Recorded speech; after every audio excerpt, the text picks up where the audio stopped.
It was a Sunday early in the morning. I live in the suburbs, but my parents own a farm that I really enjoy going to because I get to see my dog. Her name is Molly. She's a mutt, but she's not a tiny dog by any means. At that time, I felt very safe around her, and I would often take her for walks in the forest that was nearby. The day started off like any other. Me and my dad got in the car, drove around for a while, and arrived at the farm. I immediately got out of the car and hugged Molly. My parents always got angry when I hugged her, since I'd smell just like her for the rest of the day. I put her leash on and asked my dad if I could take her for a walk. He always thought that we would just go down a road and back, but I always found it way more interesting to take her to the forest. I always felt a certain kind of peace and relaxation there that was unmatched by anything else. So we took a turn and headed to the forest. Usually when we got there, I'd take her leash off so that she could explore on her own. Most of the time, I'd carve my name into the trees or just look for anything interesting. I was playing baseball with some rocks and a wooden leg, presumably from an old table, and then I heard it. Molly was barking at something. This wasn't unusual when we were in the forest. I thought it was a fox or some other animal, so I quickly grabbed the wooden leg like a weapon. I knew that if it was a fox, I wouldn't attack it, but I had a sense of security while I was holding it. I called out, "Molly! Molly! Get back here!" But she just kept barking. This was very strange for me since she always came to me when I called her. I followed the sounds of her barks and stumbled across a scene that I'll never forget. There was a man probably in his late 50s, half naked, carrying a large machete in one hand and holding moonshine in the other. This was the first time that I'd stumbled across someone in the woods, let alone someone half naked and carrying a big machete. He was completely ignoring Molly and hacking away at the ground for some reason. I didn't really know how to handle the situation. Even now, I have no idea how I would handle it. "Sir, are you okay?" I asked in confusion. I don't think I understood the seriousness of the situation at the time. He turned around, revealing his face. He had some of the clearest blue eyes I've ever seen to this day. I could see them so well because they were wide open. "Come here, boy. Look what I've dug up." I was afraid that if I didn't listen to him, he would start chasing after me, and that was something I wanted to avoid at all costs. I got closer but kept a good distance. I didn't really see anything except for an empty hole. He returned to hitting the ground with his machete, occasionally taking sips from the bottle. I used this window of time to get my dog and started walking away slowly, so as to not notify him that I was leaving. But then I took one final glance at the man. His head was now dug deep in the hole. I was intrigued, so I kept looking. I know, stupid of me. He finally got up from the ground. I was shocked when I saw him carrying a bone in his mouth. I have no idea what animal it belonged to, if it even did belong to an animal at all. I'd seen enough and had started sprinting with my dog. As we ran, I had heard him laughing, and then I saw something flying from the corner of my eye. It was that dang machete. I then heard him yell, "Damn it!" That made me run even faster. I know the forest very well, so I wasn't afraid of getting lost. I ripped through branches and bushes until I got out of that forest, but I didn't stop sprinting until I arrived at the garage, where my father was testing out lights on our tractor. I didn't tell him a single thing about the man, since I was afraid that he'd get angry and wouldn't allow me to walk Molly anymore. Needless to say, I never went to that forest alone ever again.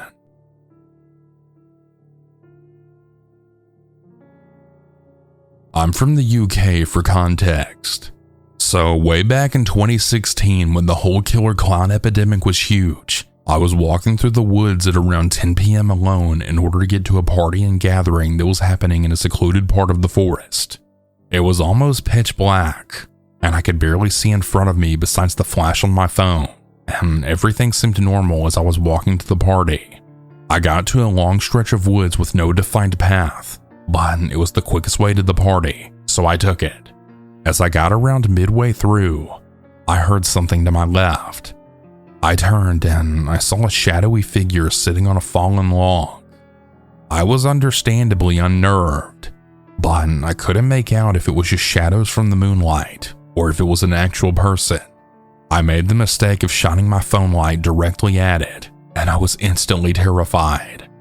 Sat there alone in the middle of the woods was the largest man dressed as a clown with full face paint and sporting the creepiest smile imaginable. I tried to call 5 different people as I was passing him, and then I heard him get up behind me. I instantly started sprinting towards the end of the long stretch and to a path which had a barbed wire fence down the side of it. During the sprint, I was pretending to be on the phone with one of my friends, and I could hear him running after me, but there was no chance in hell that I would be turning around to see if I was right. When I got to the path, I jumped over the fence as fast as I could, and I sliced my hands open as I did so. I then turned around and kept running backwards as I saw the clown, standing behind the fence just staring at me and smiling. I didn't stop running until I got to the party, and I was scared for a very long time after this. You have to bear in mind that there were so many rumors of people being killed by people dressed as clowns at the time, and while I will never know if the man had evil intentions or was just trying to scare me, it was extremely strange and scary to live through. So my story takes place when I was about 13 years old. I'm 19 now. If the details are unclear, I'm sorry. I just moved into a small countryside town into a house that was just beside a huge forest. It was a new neighborhood and didn't really have many houses on my street. You could without a doubt walk hours into the woods and still be going. Being young and stupid, I'd take my dog for a walk without having my parents with me or really anything to protect me. I don't even remember having a cell phone on me. Don't blame my parents, please. They were reassured by the fact that my dog was really big and people were easily frightened by him, like really easily. My dog was about 7, detail that has its importance. I did that often. Nothing bad ever happened and I never met anyone there. I loved it because I could really take my mind off everything else that was happening in my life. The move was rough on me, and to make everything more fun, I was being bullied at school, so I really needed that. So there I was casually walking on a track that is across the woods that is used if you have a motocross or a quad. A noise that I didn't take too much attention to at first was coming from behind me, and it started to become louder. When I turned back, I can see a person coming straight towards me on his motorcycle. I'm a 13-year-old girl who's scared of just about everything that seems out of the ordinary. So I decide to get off the track as quickly as I can to go hide. Unfortunately for me, Henry is black, and he doesn't blend well with the surroundings, as everything was green and it was in the middle of the day. I walked pretty fast, but I can tell that the bike was closer, and it was pretty obvious. I started running and I found a rock that was big enough to hide my dog and I heard the motocross come and go. It was impossible for the person to see us really. I waited, telling myself that I was just being silly. When I thought I waited long enough, I started walking again. I froze instantly when I heard the loud engine suddenly so close to me. Without hesitation, I started running like hell, and when I was able to stop and hide, I did. My dog wasn't in the best shape, and I was feeling bad for making him run that much. I could tell he was getting closer and closer to me. It wasn't a very dense forest, so he could easily follow. He was so much faster than me. I'm a clumsy person, and I trip on everything, and I ended up tripping on this lovely branch and fell pretty hard, but I think I was so full of adrenaline that I just got up and started running again. He was meters away from me, so he could see me, and he's clearly chasing me. There was no doubt in my mind that if he gets me, something really bad could happen to me. We were approaching a more dense part of the forest, so the guy had no choice but to stop. It did give me the advantage on him, and I was able to get away from him. I was so glad when I finally saw some random house. It was under construction, so nobody lived in it. I did find a hiding spot behind this fence. Minutes later, I saw the same person coming close to me. I could tell that he didn't see where I went. I felt this huge relief when he started to go away. I think I hid for about 30 to 40 minutes without moving to make sure that he didn't come back. I did find my way home, and I told my parents all about it, but they thought I was being dramatic. In the end, I never knew who this person was. I did hurt myself, but it was nothing too serious. I had heard years later about weed that was being grown in part of the forest, and apparently there were cameras out there too. Maybe I came too close to something and they saw me on the cameras. I also went with friends of mine when I was much older, and we found a small abandoned house that wasn't too far from where this happened. So who knows really? The story happened a while ago, but it still messes with my mind. I live in a quiet countryside where nothing is usually happening. I'm an 18-year-old girl who can easily walk around my hometown alone without even being scared because it's really safe here.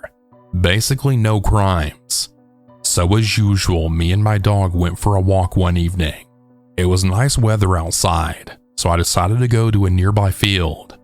I usually let my dog out of her leash there, so it was fun for both of us. She's a nice dog and always comes when I call for her.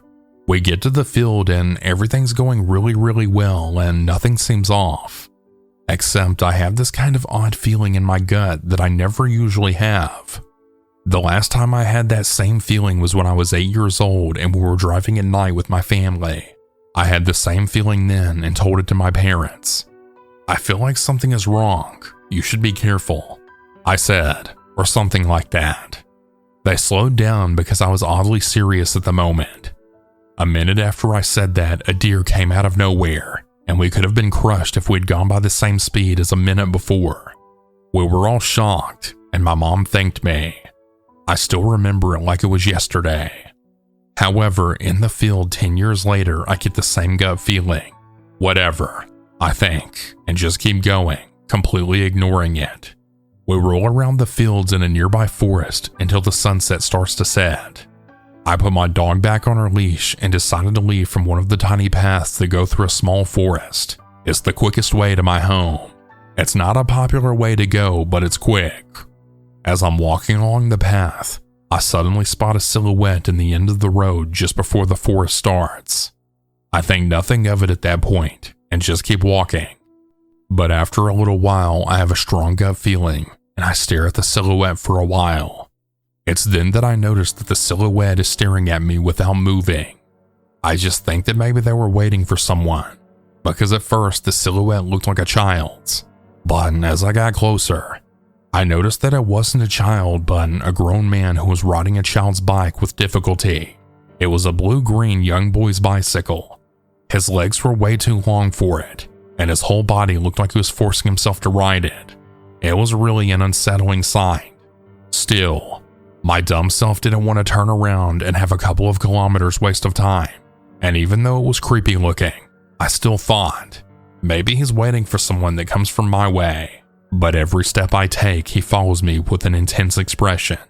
I'm only like 20 meters away from him when he starts to do these weird jumps on his bike, smiling the ugliest and most unsettling smile I've ever seen, just staring at me with wide eyes. He kind of just looks like he was expecting something, and is so excited about it that he needs to jump. He looks like he's in his 50s or something, very long and thin legs and arms. He was also bald, and that unsettling creepy smile. I glanced behind me and no one was there. It was just me, an 18-year-old small girl with her fluffy dog. I turn around a full 360 and start to jog where I came from just in case. I glanced at him and sighed in relief when I noticed that he wasn't following me or anything. I thought that maybe he wasn't waiting for me after all and called myself stupid and a scaredy cat. I was so wrong. My adrenaline starts to slow down again as I'm in the middle of the fields, and I still see no sign of him following me. I let my dog out of her leash again, and she started to run around. I'm nearly at the end of the field when my dog spots a rabbit or deer or something interesting and flies towards it. I panic because she's never done that before, and I yell for her. I yell plenty of times for her loudly, and finally she comes back. I'm very relieved that nothing had happened to her, but as I put her leash back on, I notice something from the corner of my eye. The long-legged old man is now biking towards me. He's not looking at the ground when he bikes, but at me. Freaking out wasn't enough to express my feelings at that moment. I have never seen a human who looked so crazy, more than crazy. What really surprised me the most was that he was biking through a field, and I can tell you it's not an easy field to even walk sometimes. It has muddy ponds that you need to jump over, but that psycho just biked right through them. He was struggling a lot to bike there, but somehow he still managed to do that. I didn't watch for another second behind me because I just started running. I ran with so much speed that I saw black and nearly collapsed. My lungs hurt so bad that I thought I was dying, but the adrenaline kept my blood running, and my legs too. I glanced behind me and he was there, struggling badly to keep his full speed on the ground with that ugly white smile and that way too little bike. After that, I just ran like crazy until I found a house. I hid in their yard without even minding that I was in someone else's yard. It didn't matter at all to me in that moment. I waited a while with my breathing stuck in my throat, but he didn't come. I was planning to yell as loudly as I could if he found me, but he never did. At some point, the adrenaline had started leaving my system, and I left my hiding spot. I ran again until I reached an area which had multiple people in their yards. I did this so I would have help in case I saw him again, but I didn't. I typed 911 into my phone, but I couldn't bring myself to call. Mostly because I had no proof and I didn't want my parents to find out because they're overprotecting, so I probably wouldn't have been able to leave my house anymore. I've been pretty paranoid after this incident. My dog was frightened too. I guess she noticed something was really off too. I swear to God that I will always listen to my gut whenever it's telling me something from now on. I'm still scared of that man. I've expected to randomly see him again, and I've also thought about what he could have done to me. I can't forget his awful smile. I feel like he's gonna jump on my window one night and do what he wants to me. I feel paranoid and helpless. I'm still thinking about calling the police, but then again, I don't have any proof, so that would probably be pointless.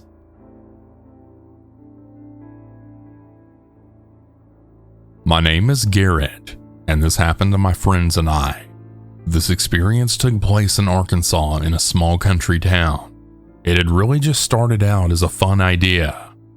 Me, Jeff, and Hunter, all in our 20s, wanted to escape the usual routine and boring monotony of our basic lives.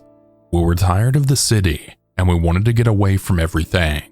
Work, school, the noise, you get it.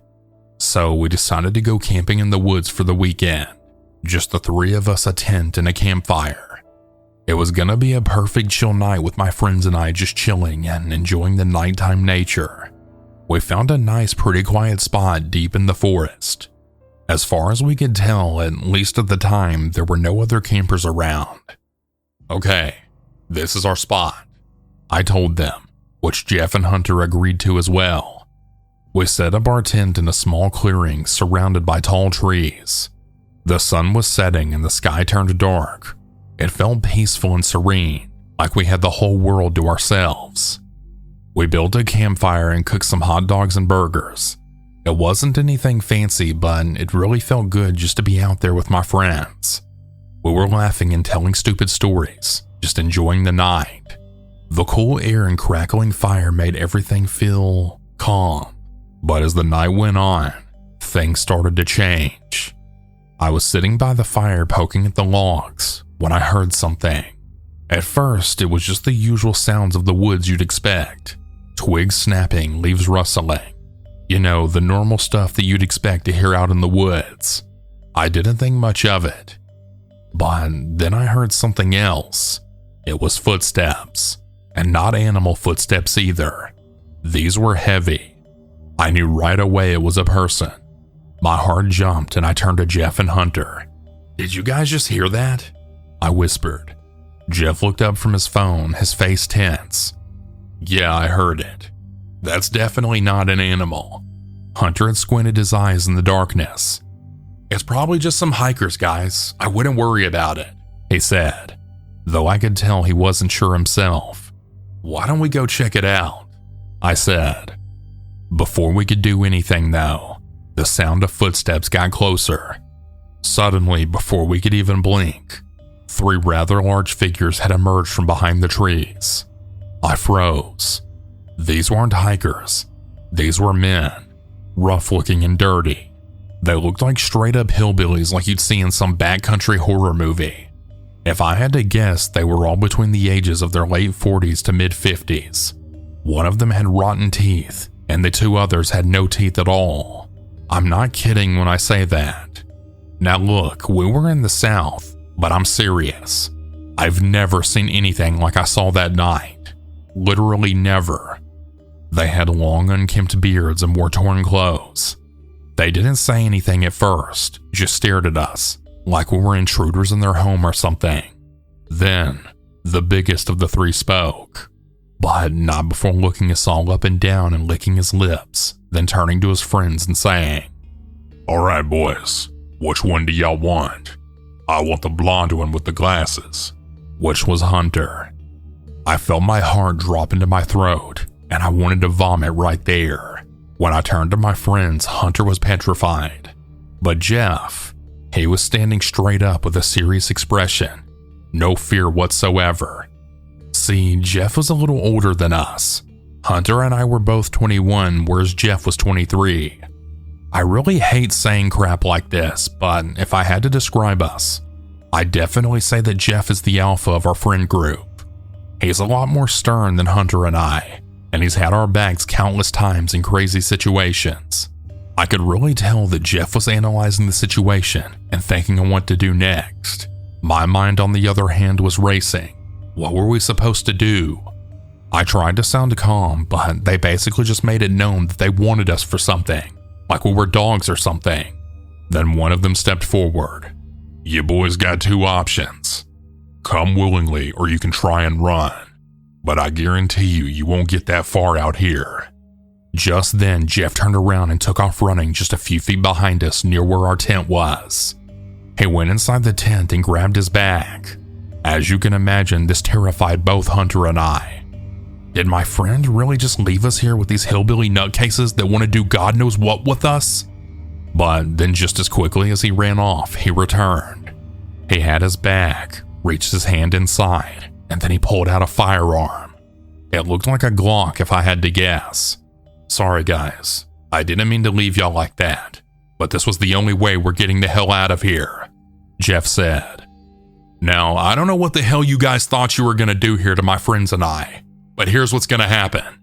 We're gonna leave here and we're never gonna come back. And if you have a problem with that, I'll kill you three right now, right where you stand. My mind was going crazy. Where the hell did that gun come from? But then again, whatever. I didn't care. I'm glad he brought it. At least now we're safe. But then it just got worse. The three men then simply smiled at us and laughed. "You think there's only three of us out here?" one of the men said. We were now officially crapping bricks. I don't know if they were bluffing or not, but either way, I was absolutely checked out at this point. I then screamed at Jeff to do something. "Shoot them! Shoot around them! Anything to get us the hell out of this situation, man!" I said. That's when one of the hillbillies, no joke, pulled out a duck call, blew into it, and the next thing we hear is running footsteps approaching us. It sounded like there had to have been at least another 5 people or so now coming to join us. Just then, Jeff started shooting at the ground near the men's feet and demanded for Hunter and I to follow him and get the hell out of here. We ran off, leaving all our crap behind. It took a while to finally get to our car, but we eventually made it. At some point during our escape, Hunter had actually tripped and fell, losing his glasses in the process. So yeah, that was real fun. We got in the car and luckily it started. I was genuinely expecting the car to have slashed tires or something, like something straight out of a horror movie. But no, it started just fine and we got the hell out of there. During the drive home, I had asked Jeff about the gun and why he didn't tell us that he brought it.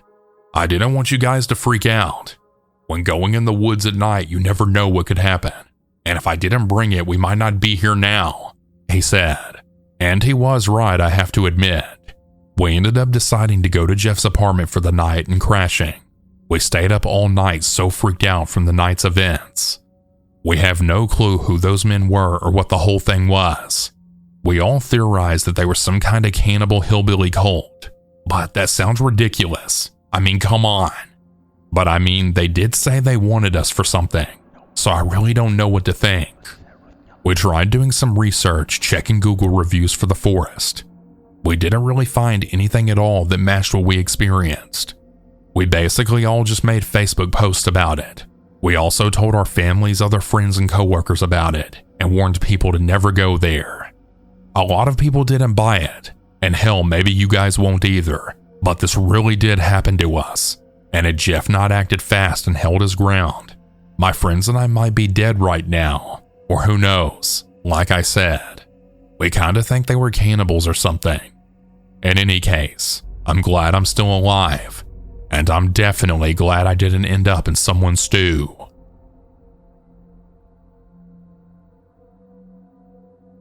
I grew up in the wooded country in Illinois on a short dead-end street 10 miles plus from town. And there were 7 houses in the area spread out on 2.5-acre wooded lots or larger each. There were no large animals, and people didn't meander there or show up lost. Actually, lost folks or large animals wandering around never happened in the 20 years I lived there, so please keep that in mind. When I was a young girl in my early teens, I had a good guy friend a few years older than me who lived next door, Terry. Terry was allowed to go out with his friends much later than I was, and he would sometimes tromp over to my yard after getting home late and throw rocks from the gravel area outside at my window to chat. My bed was right next to the window. I'd open the window and we'd whisper stories and generally just talk for a bit. My second-story window faced our backyard, and his house was to the side. I could see his house from my window over the shrub trees and walking path to his driveway. I'd often know if he was out or already home. One time during the summer when my window was open, I heard a car in his driveway dropping him off. I was probably 14 years old and it was around midnight. I heard Terry get out of a car and was talking to his friends. Soon his friends pulled away. I softly called out as loud as I could without waking my parents, asking Terry to stop by and chat. He didn't respond, as he probably didn't hear me. Then I came up with the not-so-brilliant idea to sneak outside and scare him.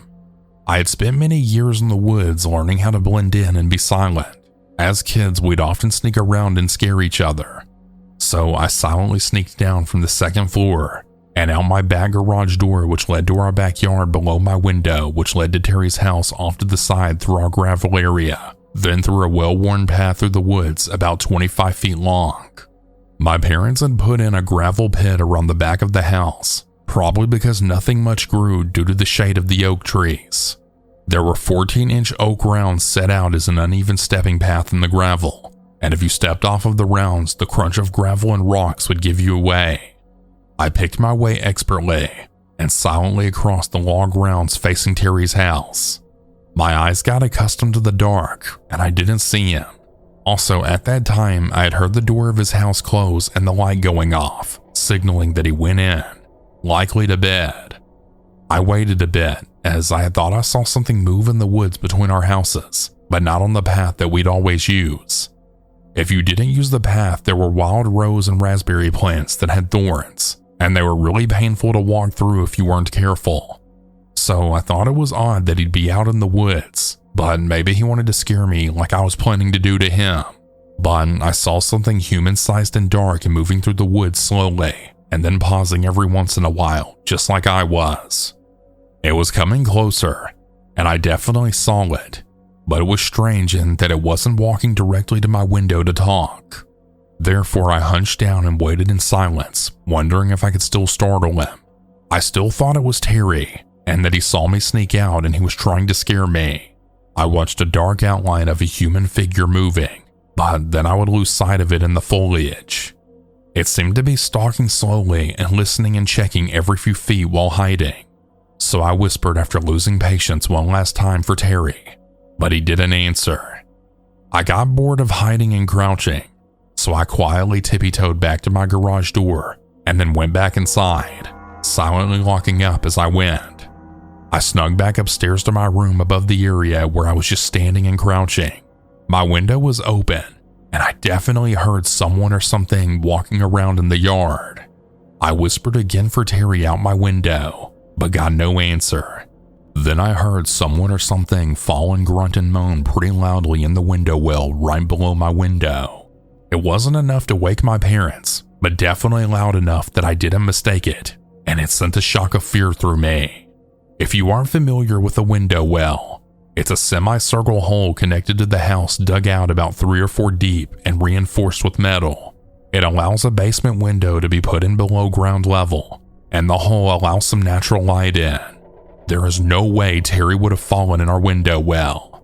We had been playing hide and seek and many outdoor games for years since we were young around the whole neighborhood. We knew everyone's window wells and house footprints like the back of our hands. The grunt sounded like a human and not like an animal. It also pulled itself out quietly without a lot of thrashing. That's when I realized this wasn't a fun game and that someone or something was out there, and it wasn't Terry. I tried to look outside my window as best as I could, but there was a screen on my windows to keep the bugs out, so I couldn't lean my head out of the window to see next to the wall of our house directly below me. I then heard the crunch of rocks as whatever was stepping in the noisy gravel. Again, Terry would know where the log rounds were and would not step in the gravel. He knew that my parents were pretty strict, and he was as good at being quiet as I was. Whatever it was stopped, and I held my breath. I pretty much sat there with my face pressed against the screen 2 stories up for probably half an hour. I never heard whoever or whatever it was leave, but I grew tired and eventually fell asleep on my bed that was next to my window. There are a few things that I'm absolutely certain of. It wasn't Terry. I asked him later, and he said that he went to bed that night right when he got home. He also would have no reason to lie. I'm pretty sure it wasn't one of our neighbors, and I can't think of any reason that a person would be there. We had a few neighbors, and only 2 other houses out of 7 had kids. Again, these houses were spread out in 2.5 acres per home. There weren't any big animals in the area. As wooded as the whole area was, we only had some deer, but they were hunted and didn't come close to our homes. Plus, our dog usually scared them away.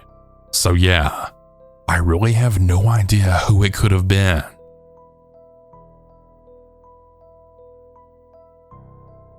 I normally go walking in the woods with a friend, but today nobody was available, so I went by myself at about 7 p.m. I parked the car and went into the entrance. There was one other car there, and a jogger had passed me on my way in. I decided to go off the main track. There's a smaller track about 10 to 20 meters down that you can follow instead. It's a wooded area, but I can get back to the main track in about 5 minutes if I want to. I was debating if I should continue on the smaller track straight following the main track, or go down to the more wooded area where there's a pathway. So I'm standing there. I see a man in the distance in the main track walking towards the main entrance. He notices me and stops walking. He's staring at me now with a huge grin for about 20 seconds. He seems to be in his 50s or 60s with an extremely creepy face. My guts drop.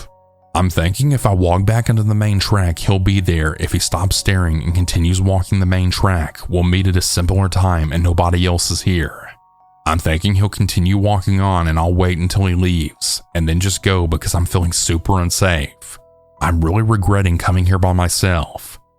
He ends up walking down the hill at a diagonal while I see he's staring straight at me. He's making a beeline for me. I'm now freaking out, but think maybe he's going down the other pathway. There's nobody walking the main track in the distance. I then walk up to the main track. I notice he's doing a C shape, going down to where I was standing, and now he's coming up to the main track and is behind me. He's not running, but his eyes are fixated on me, and he's been smirking since he spotted me. I'm freaked out. I get to the main track, which is covered by trees on each side. He's clearly following me, right? Why else would you go down and up like that exactly where I'm walking up? He's about 6 meters from me. I'm getting ready to run the entrance, which takes about 5 minutes. He's walking further to the right up the hill, so he'll meet me on the main track. I'm freaking out. He could grab me. He could have a weapon. I'm too scared to take out my phone. The fact that he's been following me without a word, only the leaves breaking under his boots behind me in the woods all while stalking me, is terrifying. A couple comes in and I'm extremely relieved. They're walking fast, so I'm worried that once they pass me, he could run after me. My car doors don't lock properly, and the engine sometimes stalls, so I'm freaking out that it might happen now. He ends up stopping at the main tracks after seeing the couple. I walk so fast.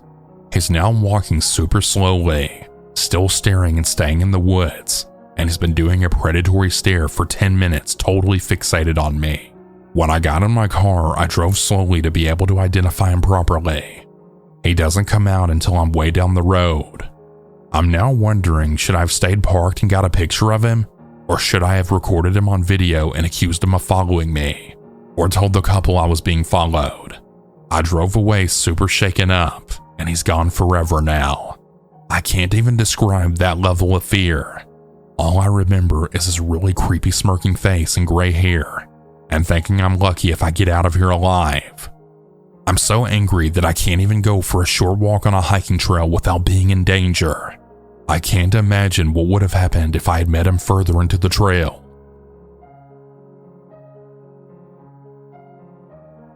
This happened back in 2004 in northern Wisconsin. I was 16 at the time and out deer hunting with my dad and a friend of his, Frank. Please don't turn this into anti-gun, anti-hunting in the comments. I do remember this day though like it was yesterday. The dialogue isn't word for word, but the idea of it is 100% accurate. As a side note, it was one day after 8 people were shot less than 2 hours away. I'll have a link to the murder for reference in the description. My dad and I had a few different stands in the area. He had been hunting there for at least 10 years, and I'd been going with him ever since I was 5.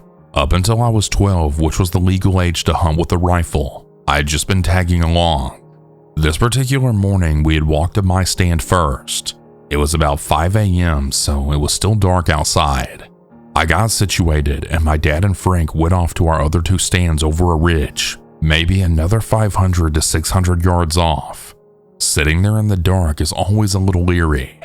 Not long after my dad and Frank left, I see a flashlight from the general direction of where they headed, maybe 200 yards away, roughly moving in my direction.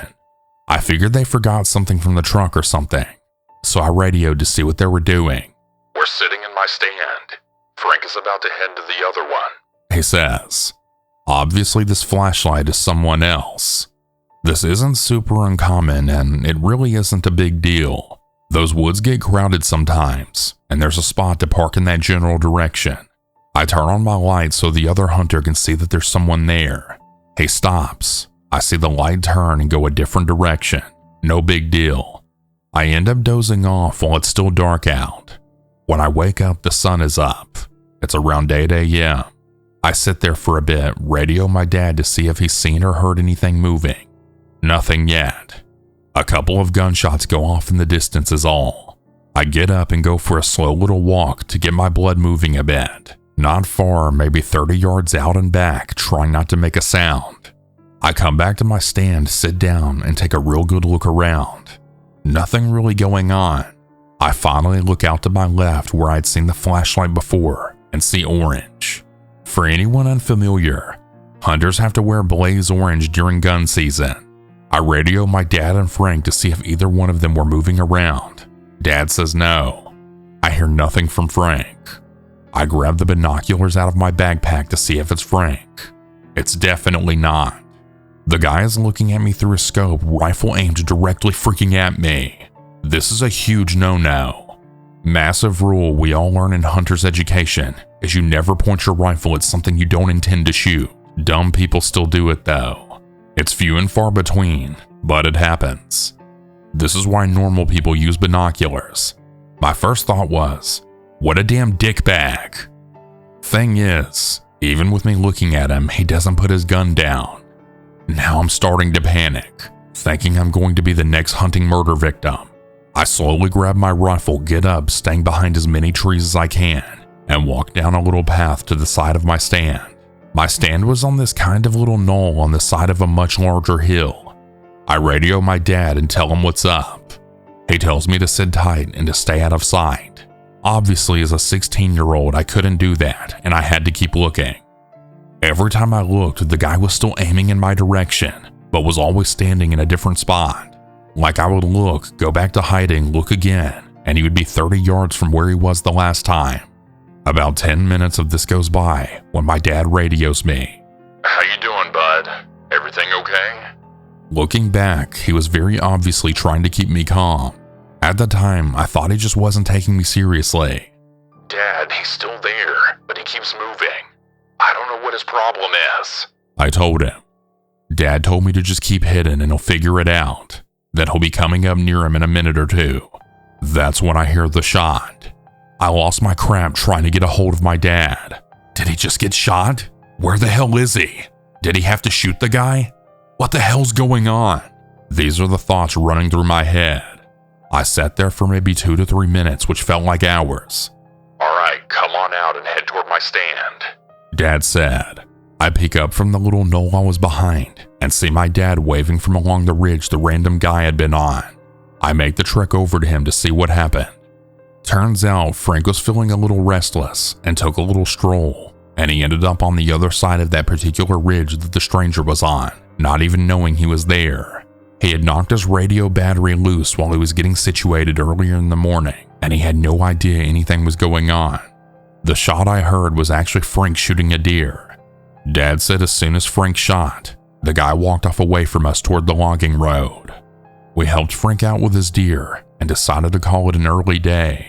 Although I was extremely nervous, the rest of the week went on with no incidents. So did the idiot stranger in the woods with no common sense that had aimed his rifle at me. You truly are an idiot, and I'm glad you didn't kill me.